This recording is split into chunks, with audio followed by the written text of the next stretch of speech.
durum var. Yani bu süreç başlamadan önce Türkiye'de mücadelenin dinamik alanlardan bir tanesi Kürt Özgürlük Hareket'tir. Demokratik siyaset alanıydı. Temel beklenti şuydu. Dört ana başlıkta bir beklenti vardı. Yani bu sürecin başlaması aslında 4 temel başlıklar. Bunlardan bir tanesi Kürt Halk Önderi Sayın Abdullah Öcalan'daki tecrit politikalarının kırılmasına dönüktür. Bu bir.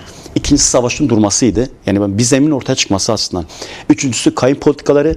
Dördüncüsü demokratik siyaset alanının önünün açılması. Bu basın vesaire baskı yani biraz durmasına dönük bir beklentiydi. Şimdi o anlamda yani bu zemin önemli olduğunu, yani bu zemin üzerinden bunu inşa etmek, bunu güçlendirmek, bunu bir çözüme kavuşturmak bu anlamda önemlidir. Şimdi bu 4 başlıkla baktığımızda tamamıyla çözüme kavuşmamış. Halen savaşın işte Rojava'da tekrarlanan bir durum yaşandı ama bir yıldır bunun durduğunu görebiliyoruz. Yani işte medya savunma alanına dönük durduğunu görebiliyoruz.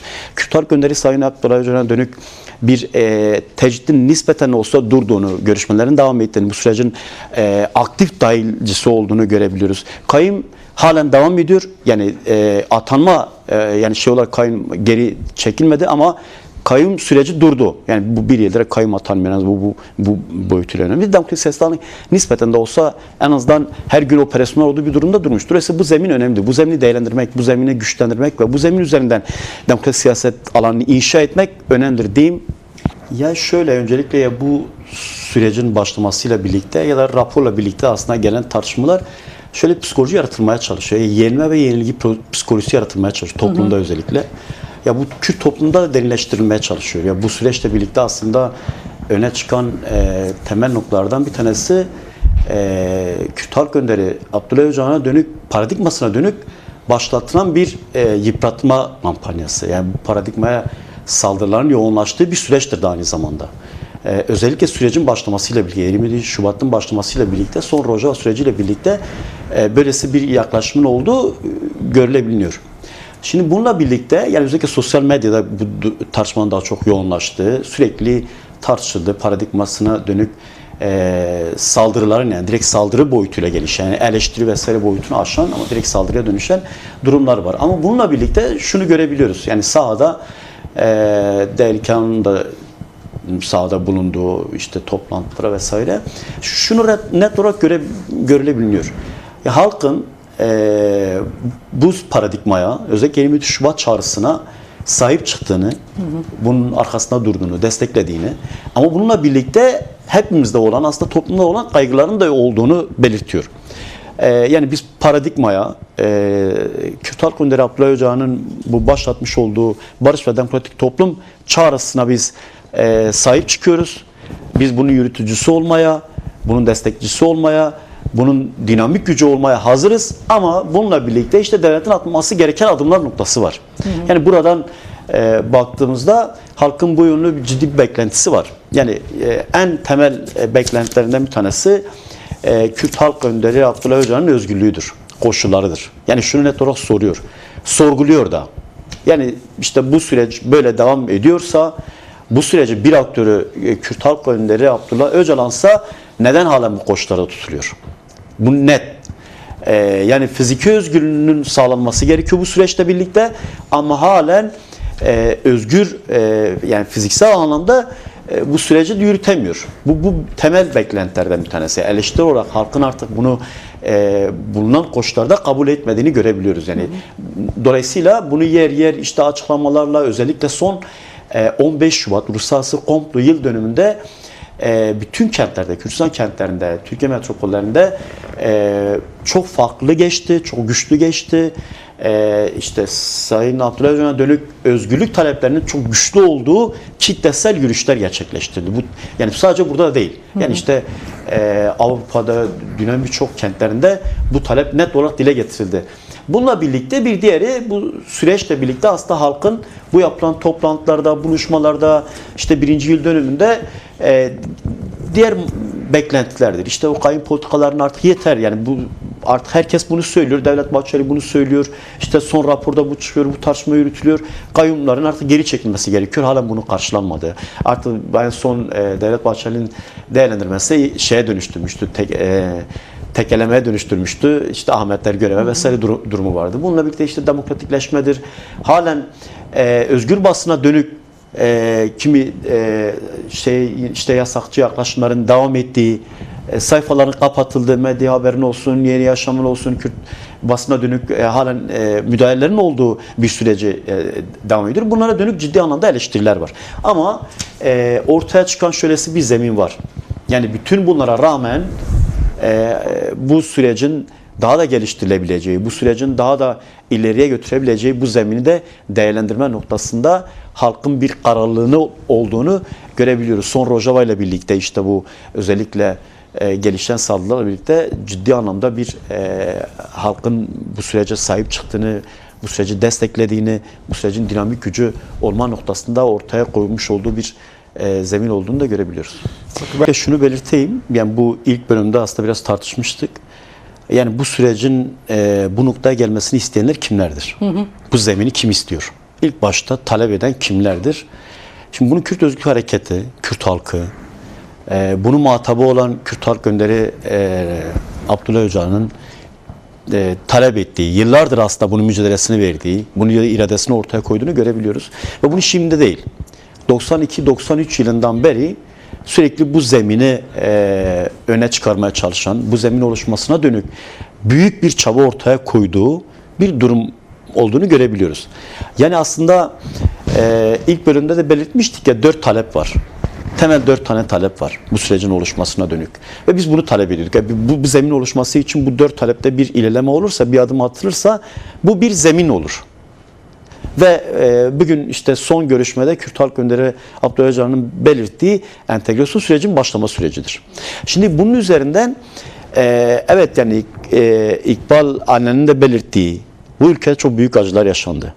Halen çocuklarının bir mezar taşına ulaşmaya çalışan on binlerce aile insan var. Mezar taşını bulmaya çalışıyor. Kemiklerine ulaşmaya çalışıyor. Bununla birlikte bu ülkede Kürt halkının yaşamış olduğu çok büyük acılar var. Onunla birlikte toplu katliamlar yaşandı. Az önce değerli hocamın belirttiği özellikle 2015 yılından sonra bile son 15 yılda bile Kürt halkının yaşamış olduğu çok büyük acılar var. 90'lı yıllarda çok büyük acılar var. Büyük katliamlar gerçekleşti vesaire. Yani acılar büyüktür. Şimdi ortaya çıkan tabloda aslında süreç yeni başlıyor. Bu süreç şu haliyle bırakılmıyor. Yani şöyle bir durum yok. İşte bir rapor yayınlandı. Devlet Bahçeli'nin beyanları var. Devletin beyanları var. Bu süreç böyle tamamlandı gibi bir yaklaşım tam da burada aslında yanılgıya düşürüyor. Ya da işte orada sorgulamaya götürüyor. Az önce bahsettiğim Kürt Halk Önderi Abdullah Öcalan'ın paradigmasına dönük gelişen eleştiriler yani biraz bunu anlaşılmadığı zaman buna dönüşüyor. Hayır. Tam tersi süreç şimdi başlıyor. Ve bu süreç bütün bunların öncülünü yapan, bütün bunları giderebilecek, bunun iradesini ortaya koyan ve bunun mücadelesini verebilecek bir süreç de aynı zamanda. Demokratik entegrasyon süreci dediğimiz budur.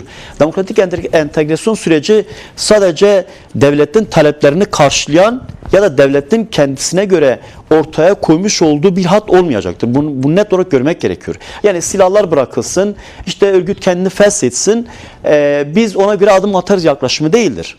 Bu bir zemindir. Yani bunu işte Kürt Halk Önderi'nin Abdullah Öcalan'ın öncülük yapmasıyla bu zemin oluştu. Ama bundan sonrası zaten yeni başlıyor. Bu işte cumartesi annelerinin insan hakları örgütlerinin ortaya koymuş olduğu sonuçlanması gerekenler var. Kürt halkının talepleri var. Şimdi bu rapor genel anlamda Kürt dilini karşılıyor mu? Karşılamıyor. Eksiktir ve bunun mücadelesi devam edecek. İkinci aşama dediğimiz bununla birlikte devam edecek. İşte ya da şöyle bir şey. Yani şunu net olarak görmek gerekiyor. Türk devlet aklının işte Kürt'e dönük, sosyalistlere dönük, Alevilere dönük o 100 yıllık temel kodlarının ideolojik yapılarının bir yılda ya da bir raporla bir zeminle çözülemeyeceğini görmek gerekiyor. Bu ısrarla tekraren belirttiğim bir mücadele alanıdır aynı zamanda. Yani bundan sonraki süreç bu şekilde gelişecek. Bu nasıl olur? Yani biraz hani bu mücadele geliştikçe, bu entegrasyon süreci ortaya çıktıkça, bu zeminler geliştikçe bunu geliştirecek olan demokratik siyaset alanıdır. Bunu kimle yaparsın? Türkiye demokrasi güçleriyle yaparsın. Bunu kimle yaparsın?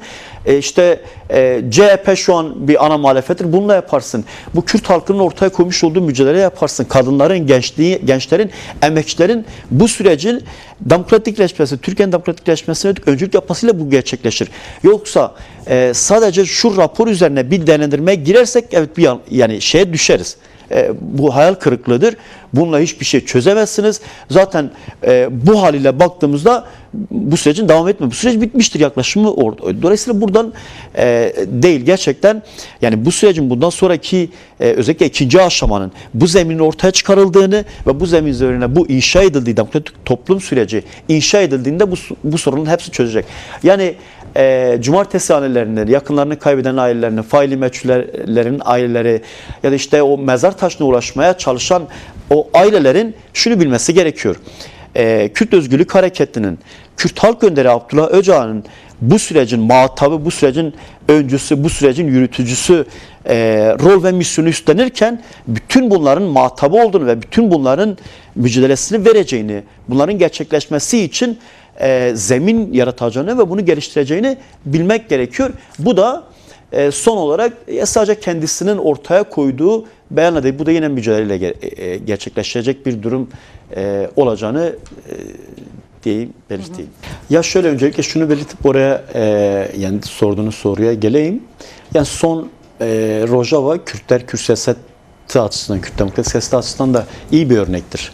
Yani belki Rojava saldırılar geliştiği zaman Kobani sürecini hatırlarsanız o dönemde aslında Kobani düştü sürecinden Kürtlerin ayağa kalkmasıyla onunla birlikte aslında uluslararası güçlerin ya da işte IŞİD karşıtı koalisyonun oluşmasıyla bu süreç durmuştu. Son Rojava saldırı dönemi de süreç biraz ona benzer bir süreçtir. Yani orada saldırılar geliştiğinde aslında sessizce o süreç bitirmeye çalıştı ama Kürt hareketinin, Kürt dostlarının birlikte ortaya koymuş olduğu mücadele hattıyla birlikte aslında o süreç durduruldu. Bu çok önemli. Ondan sonrası kimse çok beklemedi ama işte ABD'de Kürtleri koruma yasası, İngiltere'de, Avrupa Parlamentosu'nda, işte Münih Güvenlik Zirvesi'nde vesaire buna benzer Kürtlere dönük olumlu gelişmeler yaşandığı bir süreç yaşandı. Bu Kürt Özgürlük Hareketi'nin ya da Kürt demokratik siyaseti alanının güçlenmesiyle biraz ortaya koymuş olduğu yolla birlikte ortaya çıkan bir durumdur. Yani buna denk düşecek demokratik siyaset alanının güçlenmesi gerekiyor. Yani Kürt Halk Önderi Abdullah Öcalan'ın dediği noktada yani Kürt siyaset alanının, demokratik siyaset alanının halen bu süreci karşılayacak nitelikte, donanımda, kurumlarıyla, pratiğiyle, siyaset alanı bu alana güçlendirme noktasında yetersiz de fazlasıyla var. Yani burası özellikle Kürt Halk Önderi Abdullah Öcalan'ın ortaya koymuş o demokratik siyaseti güçlendirmeye ya da işte o ikinci aşama entegrasyon sürecidir. Bunun güçlendirmesi her yönüyle bunu örme noktasında eksikler var. Bunun tamamlanması gerekiyor. Bu da özellikle bu ortaya çıkan o güvenlikçi politikaların ortadan kaldırılması ve onunla birlikte demokratik siyaset alanının önünü açmasıyla birlikte güçlenmesi gereken bir alandır.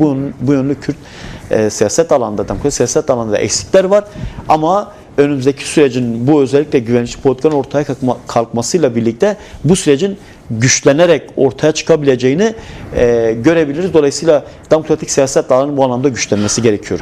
Bahsettiğimiz bütün sorunlar raporda işlenmeyen, hayal kırıklığı yaratan yönlerdir. İşte eşit vatandaşlıktır, anayasal vatandaşlıktır, Kürtlerin kimlik ve dil tanımının ya da o yönlü o sorunun aşılması ve bununla birlikte o işte Türkiye'de ikinci yüzyıla girmenin o demokratikleşme ancak bu şekilde gerçekleşebilir. Bu da demokratik siyaset alanının güçlenmesiyle birlikte olabilecek. Ama bu da sadece Kürtlerle olacak bir durum değil. Buna bütün Türkiye muhalefetinin dahil olması gerekiyor.